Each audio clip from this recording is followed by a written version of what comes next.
പെണ്ണ് കാണാൻ ഒരു കൂട്ടർ വരുന്നുണ്ടെന്ന് അറിഞ്ഞപ്പോഴേ നാട്ടിലും കുടുംബക്കാർക്കിടയിലും ഒരു മുറുമുറുപ്പ് തുടങ്ങിയിരുന്നു.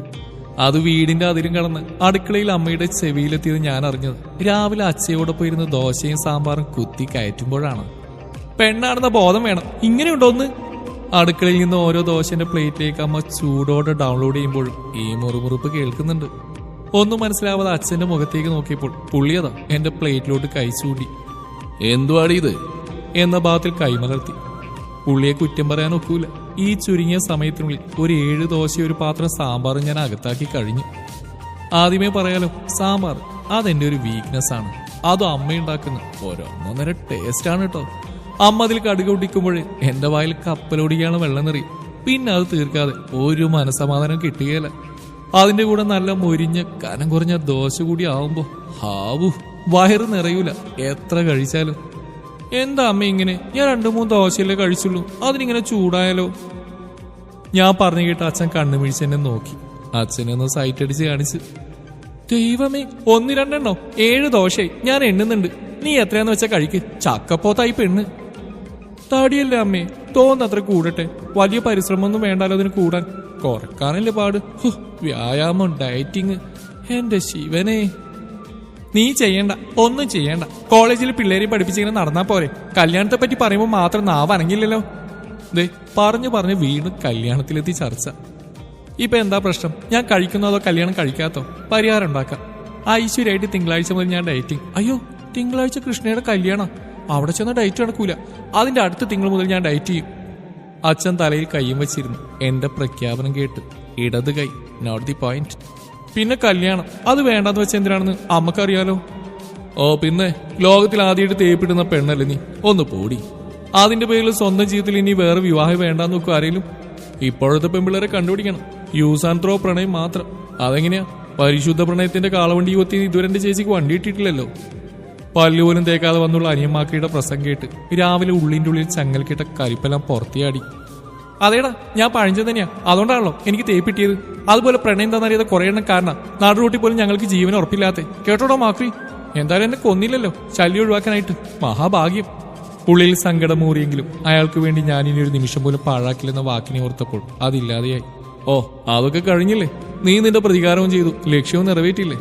ഇന്ന് സ്വന്തം കാലം നിൽക്കുന്ന ഒരു അഭിമാനിയായില്ലേ? പിന്നെന്താ, നീയൊന്ന് കെട്ടിപ്പോയിട്ട് വേണം എനിക്കൊന്ന് കെട്ടാൻ. അവൻ ചിരിച്ചുകൊണ്ട് പല്ലേക്കാനായി കയറിപ്പോയി. ഓ ശരി സർ, പിന്നെ എന്തായാലും നിങ്ങളെല്ലാരും കൂടി കണ്ടെത്തിയ മരം കൂടെ നാളെ വരില്ലേ? പിന്നെന്താ?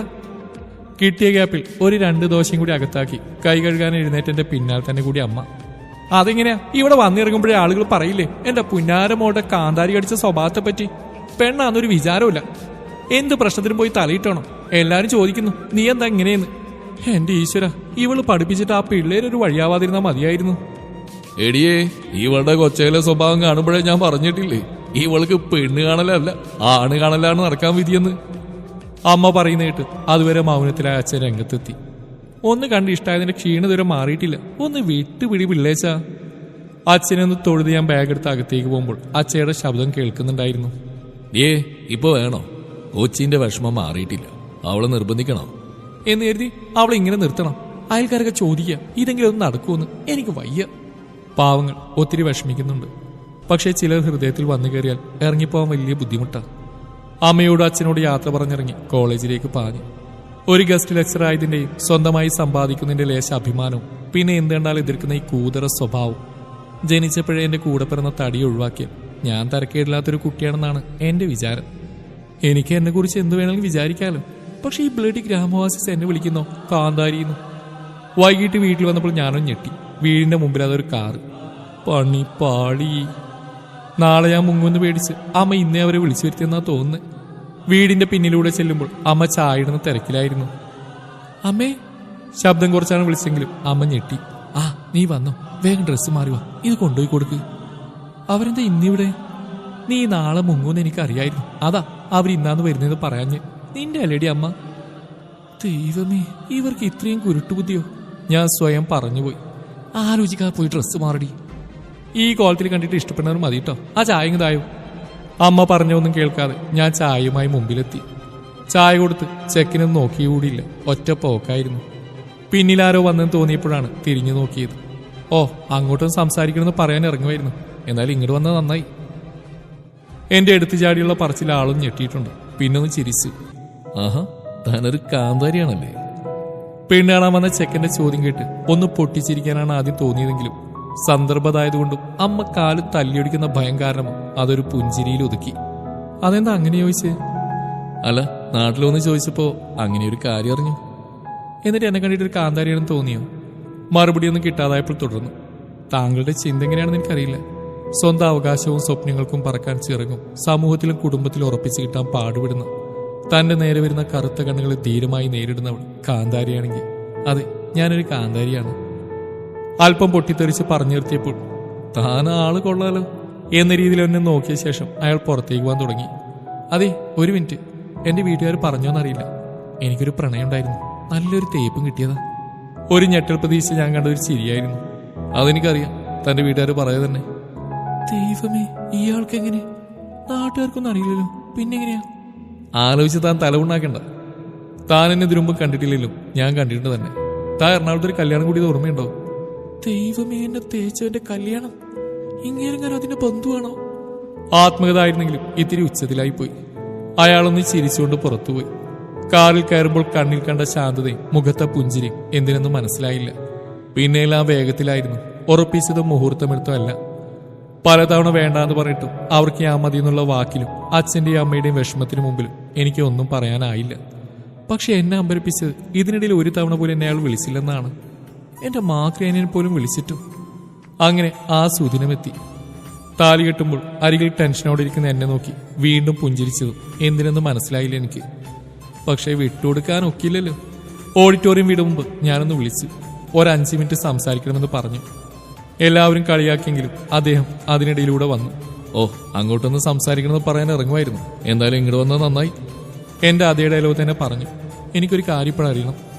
എന്താണാവോ എന്റെ പ്രീതമൊക്കെ അറിയേണ്ടത്? ആളിത്തിരി കോമഡി ആയിട്ടാണ് പറഞ്ഞെങ്കിലും എനിക്ക് കല്യാണം വന്ന്. ബാക്കിയുള്ളൊരു ടെൻഷൻ അടിക്കുമ്പോഴാണ് അങ്ങയുടെ കോമഡി. താലിയിട്ടിപ്പോയി, ഇല്ല തലക്കിട്ടൊന്ന് കൊടുക്കായിരുന്നു. നിങ്ങൾ എന്റെ പ്രതികാരത്തിനായി കെട്ടിയതല്ലേ? നിങ്ങളെ ഫ്രണ്ടിനെ കല്യാണ മണ്ഡപത്തിൽ കയറി തലീന് ഞാൻ നിർത്തിയതും അങ്ങേരി ചിരി തുടങ്ങി. എന്നാടി കൊച്ചി നീ പറയുന്നേ? അവൻ എന്റെ ഫ്രണ്ടാണെന്ന്. ഞാനും ഉണ്ടായിരുന്നു അവിടെ എന്നത് സത്യം. താൻ അവന്റെ കരണം തല്ലി പൊളിച്ചപ്പോ ഒരു ഷോക്ക് വേണ്ടിയാണെന്നാ കരുതി. പിന്നെ ആരും കാണാതെ പൊട്ടിക്കരയെന്ന് കണ്ടപ്പോൾ മനസ്സിലായി താൻ അവൻ എത്ര സ്നേഹിച്ചിരുന്നെന്ന്. അന്ന് കയറി കൂടിയതാ ഈ തടിച്ചി കുട്ടി എന്റെ കൽബില്. ഞാൻ അമ്പരുന്ന ഒരേ നിൽപ്പായിരുന്നു. പിന്നെ കഷ്ടപ്പെട്ട് കണ്ടെത്തി വന്നപ്പോഴാണ് തന്റെ കല്യാണമേ വേണ്ടെന്നുള്ള ശബ്ദം. എങ്കിൽ ഞാനൊരു ശബ്ദം എടുത്തു. കെട്ടുന്നുണ്ടെങ്കിൽ കാന്താരിയെ കെട്ടുന്നു. കാത്തിരുന്നു. അവസാനം സ്വന്താക്കുകയും ചെയ്തു. അറിയാതെ ഇവിടുന്ന് ഒരു നാണം വലിഞ്ഞേറി വന്നു മുഖത്ത്. ദൈവമേ, നിനക്ക് ഈ നാണൊക്കെ ഒരുടി കൊച്ച്. സമാധാനം. അങ്ങയുടെ വക ഒരു കൗണ്ടർ അറ്റാക്ക്. അല്ല, അപ്പൊ ആ കല്യാണത്തിന് എന്തിനാ വന്ന്? അതോ, നീ വന്നതിന് തന്നെ ഞാനും വന്ന്. ഒരു തല്ലു കൊടുക്കാൻ. അവനല്ല, അവൻ കെട്ടിയില്ലേ അവൾക്ക്. എന്നെ നന്നായി തേച്ചൊട്ടിച്ചതിന്. അമ്പരന്ന് നിന്ന എന്റെ തോളിൽ തട്ടി ഉണർത്തി. സുഭാഷ്, നിങ്ങൾക്ക് തേപ്പിട്ടിയതാണല്ലേ? അത് പൊളിച്ചു. തേപ്പിസ്റ്റുകൾ രണ്ടും ഒന്നായ സ്ഥിതിക്ക് ഒരു തേപ്പിന്റെ ഇരകളായ നമുക്കും ഒരുമിച്ച് ജീവിതത്തിലേക്ക് കടന്നൂടെ? ഞാനൊന്ന് ചിരിച്ചു. യാത്ര പറഞ്ഞിറങ്ങുമ്പോൾ അച്ഛയുടെ തോളും ചാരിന്ന് അനിയമാക്രിയുടെ കരച്ചിൽ കണ്ടപ്പോൾ എന്റെയും കണ്ണു നിറഞ്ഞു. ദേവിയെ, ഇത്രയും സ്നേഹമുള്ള എന്റെ പൊന്നനുജനെയാണല്ലോ ഭഗവാനെ മാക്രിന്ന് വിളിച്ച്. കണ്ണു നിറഞ്ഞൊഴുകി എന്നെയും കൊണ്ട് കാറ് പടിയടക്കുമ്പോൾ എന്റെ കൈകൾ ചേർത്ത് പിടിച്ച് അദ്ദേഹം ആശ്വസിപ്പിക്കുന്നുണ്ടായിരുന്നു. അപ്പോഴും ഒരു കയ്യിൽ ഇറങ്ങും മുമ്പ് അനിയൻ തന്ന കുറിപ്പുണ്ടായിരുന്നു. നിറകണ്ണുകളോടെ ഞാനും നിവർത്തി. ഇനിയെങ്കിലും എന്റെ പാവാളിയനെ മരങ്ങോടാന്ന് വിളിക്കാതെ ചേട്ടാന്ന് വിളിക്കാൻ പഠിക്കടി കാന്താരി. ഇരുന്നിരിപ്പിൽ ഞാൻ അവന്റെ ഭാവി വധുവിനെയും വീട്ടുകാരെയും സ്മരിച്ചുപോയി. വെച്ചിട്ടുണ്ടാ കുരിപ്പേ, നിനക്കുണ്ടാവുമല്ലോ ഇങ്ങനൊരു ദിവസം. എന്റെ അന്തം വിട്ടുള്ള ഇരിപ്പുണ്ട് കെട്ടിയാൻ ഊറിച്ചിരി തുടങ്ങി. അങ്ങേർക്കുള്ള ഞാൻ വേറെ വെച്ചിട്ടുണ്ട്. ഒന്നും അറിയാതെ കാറിൽ നിന്ന് മറ്റുള്ളവർ ഞങ്ങളെ നോക്കി പകച്ചിരുന്നു. ഇന്ന് ആ കൈപ്പിടിച്ച് ഈ സ്നേഹത്താണിൽ ചേക്കേറുമ്പോൾ പഴഞ്ചൻ ചിന്താഗതിയാണെന്നും കാന്താരിയാണെന്നും പറഞ്ഞ തേപ്പ് തന്ന പോയ ആളോട് നന്ദി മാത്രം. കാരണം അദ്ദേഹത്തിന് ഇഷ്ടമാണ് ഈ പഴഞ്ചൻ കുഞ്ഞി കാന്താരി.